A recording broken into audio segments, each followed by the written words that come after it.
Hello my dear friends, hi, welcome back to Rosh Study. I hope आप सब लोग खैरियत से होंगे। प्रीवियस लेक्चर में हमने स्टार्ट किया था चैप्टर थर्ड ऑफ ज्योग्राफी, जो कि है वाटर रिसोर्सेज। तो लास्ट लेक्चर में हमने डिटेल में डिस्कस किया था about the scarcity of water.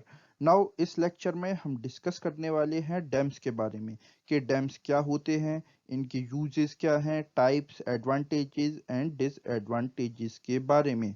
But lecture start करने से पहले हमेशा की तरह एक क्वेश्चन, और आपका सवाल है कि इंडिया का फर्स्ट डैम किस रिवर पर बनाया गया था। इसके लिए आपके ऑप्शंस हैं ए कृष्णा, बी कावेरी, सी गोदावरी या फिर डी नर्मदा। इसका राइट आंसर आप मुझको बताओ below in the comment section. हमेशा की तरह इसका सही आंसर मैं आपको बताऊंगा इस लेक्चर के लास्ट में।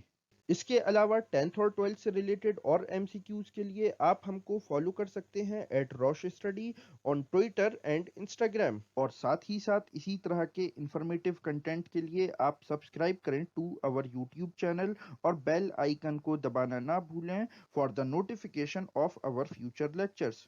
तो चलिए हम स्टार्ट करते हैं आज का अपना topic. So stay with us because there is a lot to know, a lot to discuss. अब हम वापस आते हैं फिर से अपने टॉपिक पर। तो ये जो डैम्स हैं ये बेसिकली क्या होते हैं? डैम्स एक बैरियर का, एक ऑब्स्ट्रक्शन का काम करते हैं in the flow of water, और ये वाटर के फ्लो को धीमा करते हैं, उसको रिटार्ड करते हैं, और ये इस ऑब्स्ट्रक्शन के, इस बैरियर के एक तरफ बनाते हैं रिजर्वायर ऑफ वाटर, जिसको आप लेक या इंपाउंडमेंट भी कह सकते हैं, जिसको मैं आपको समझाना चाहूंगा इस पिक्चर के थ्रू, जहां पर एक बैरियर क्रिएट किया गया है in the flow of water. और ये बैरियर बेसिकली क्या काम करता है? ये यहां पर आप जैसा कि पीछे की तरफ देख सकते हैं, वाटर का एक रिजर्वायर क्रिएट कर देता है, और ये जो बैरियर है इसको रेगुलेट किया जाता है थ्रू हाइड्रोलिक डोर्स, और इन डोर्स के ही थ्रू डैम का फ्लो कंट्रोल किया जाता है। तो यहां पर हम इसके थ्रू इलेक्ट्रिसिटी जनरेशन भी कर लेते हैं, बिकॉज यहां पर हम यूज करते हैं पोटेंशियल एनर्जी का, यानी कि जब हम वाटर को इतनी ऊंचाई से गिराते हैं तो ये अपने साथ पोटेंशियल एनर्जी कैरी करता है, और हम यहां नीचे फिट कर देते हैं टरबाइंस, जो कि कनेक्टेड होते हैं जनरेटर से, और ये जनरेटर क्रिएट करता है इलेक्ट्रिसिटी, जिसको हम यूज करते हैं for domestic and commercial use. इसीलिए जो हमारे फर्स्ट प्राइम मिनिस्टर थे पंडित जवाहरलाल नेहरू, उन्होंने डैम्स को कहा था dams are the temples of modern India. तो ये जो डैम्स होते हैं इनको डिवाइड किया गया है on the basis of structure और मटेरियल, और दूसरा इनका क्लासिफिकेशन है on the basis of height. तो अगर हम यहाँ पर बात करें स्ट्रक्चर और मटेरियल की बेसिस पर, तो डैम्स होते हैं टिम्बर और एम्बैंकमेंट और मेसनरी टाइप। और अगर हम बात करें हाइट बेस्ड डैम की, तो यहाँ पर 3 टाइप्स के डैम्स क्रिएट किए जाते हैं, और ये होते हैं हाई हेड डैम, यानी कि बहुत ऊंचे डैम, फिर मीडियम हेड डैम, यानी कि जिनकी हाइट मीडियम होती है, और लो हेड डैम, यानी कि इनकी हाइट काफी कम रखी जाती है।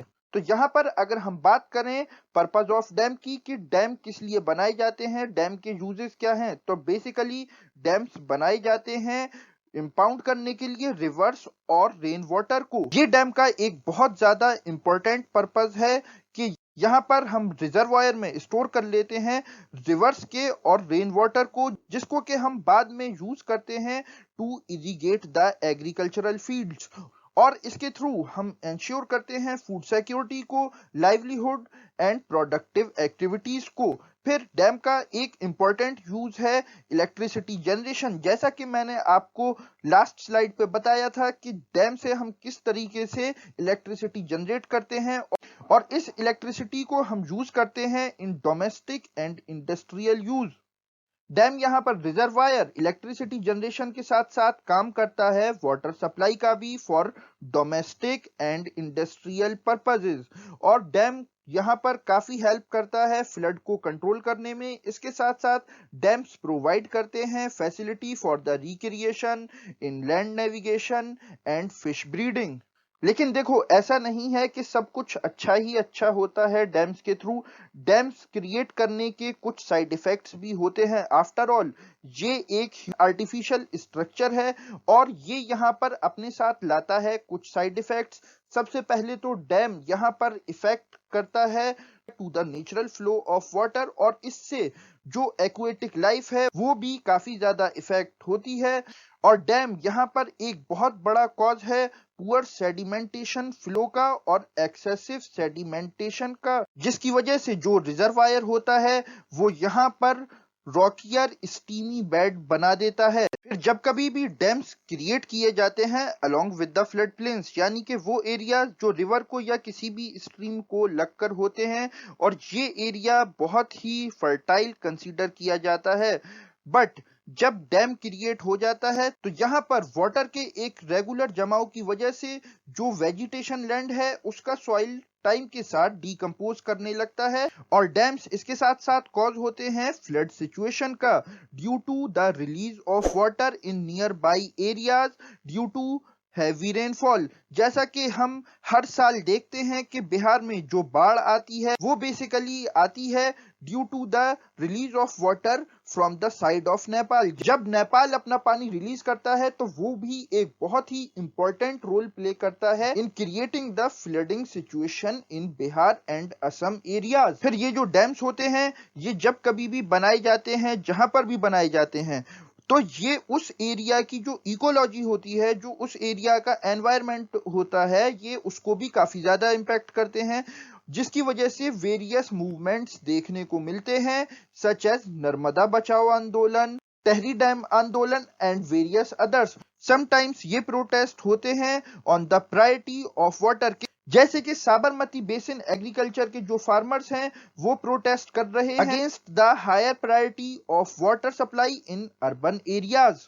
बट यहाँ पर अगर हम फ्रैंकली बोलें तो डैम्स के क्रिएशन की वजह से जो फ्लड सिचुएशन क्रिएट होती है वो जिंदगी को काफी बार इम्पैक्ट करती है काफी हार्ड तरीके से, और इसकी वजह से सॉइल इरोजन और लैंड डिग्रेडेशन भी काफी देखने को मिलता है, और कई बार तो लोगों को डैम्स की वजह से अपना लैंड भी देना पड़ता है और उससे उनका लाइवलीहुड भी अफेक्ट होता है due to the construction of dam.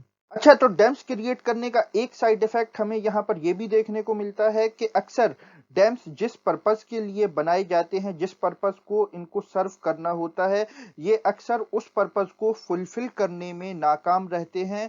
जैसे कि इसकी एक एग्जाम्पल, डैम्स अक्सर क्रिएट किए जाते हैं, कंस्ट्रक्ट किए जाते हैं to control the floods, but अक्सर डैम्स ही ट्रिगर करते हैं फ्लड को इन वेरियस एरियाज। फिर इसका एक और इम्पोर्टेंट साइड इफेक्ट क्या है? यह है एक्सट्रीम यूज ऑफ वाटर, जिसकी वजह से अर्थक्वेक भी आते हैं और बहुत सारी वाटर बॉर्न डिजीजेस भी डैम्स की वजह से अक्सर फैल जाती हैं, और पॉल्यूशन और एनवायरनमेंट पर बहुत सारे नेगेटिव इफेक्ट्स डैम्स की वजह से देखने को मिलते हैं। यहाँ पर हमको बहुत सोच समझ के डिसाइड करना पड़ेगा कि हम डैम्स बनाएं या ना बनाएं, और अगर बनाना जरूरी है तो उसके लिए हमें उसका प्रॉपर मैनेजमेंट करना पड़ेगा, और उसकी वजह से जो एक्वेटिक लाइफ है, जो ह्यूमन लाइफ है, हमें यहाँ पर यह भी कोशिश करनी पड़ेगी कि वो उससे कम इफेक्ट हो, कम से कम प्रभावित हो, तभी जाकर हम डैम्स को कुछ यूजफुल बना सकते हैं और इनके अगेंस्ट उठने वाले जितने भी मूवमेंट्स हैं, प्रोटेस्ट हैं, उनको एलिमिनेट किया जा सकता है। तो ये था इस पूरे टॉपिक का एनालिसिस। नाउ वापस आते हैं हम अपने क्वेश्चन पर, और आपका सवाल था कि इंडिया का फर्स्ट डैम ये किस रिवर पर बनाया गया था। तो इसका राइट आंसर है बी, कावेरी। कावेरी रिवर पर 100 BC के अराउंड एक डैम बिल्ड किया गया था जिसका नाम था कलानाई डैम, जो कि इंडिया का सबसे ज्यादा ओल्डेस्ट डैम है, और वर्ल्ड में ये 4th नंबर का सबसे ज्यादा ओल्डेस्ट डैम है, जो कि सिचुएटेड है in the south Indian state of Tamil Nadu. So this is the end of the video. अगर ये लेक्चर आपको अच्छा लगा हो तो इसको लाइक करें, शेयर करें, कमेंट करें विद योर फ्रेंड्स, और हमारे यूट्यूब चैनल को सब्सक्राइब करें इसी तरह के इंफॉर्मेटिव कंटेंट के लिए। Now I am Syed Saad signing off, but जाने से पहले एक इम्पोर्टेंट अनाउंसमेंट। अब आप सीबीएसई 11th इंजीनियरिंग, आर्ट्स और ग्रेजुएशन के एग्जाम्स और एंट्रेंस टेस्ट की प्रिपरेशन घर बैठे और बेटर वे में कर सकते हैं with our free study material. इसके साथ आप डाउनलोड कर सकते हैं वेरियस बोर्ड्स और यूनिवर्सिटीज़ के syllabus from our website tutorbasket.com, और इसके साथ ट्यूटर बास्केट आपके लिए लाया है यूनिक और premium test series with exciting offers. और इसके साथ रेगुलर अपडेट्स के लिए आप हमको फॉलो कर सकते हैं on various social media platforms such as Twitter, Instagram and Facebook at Rosh study.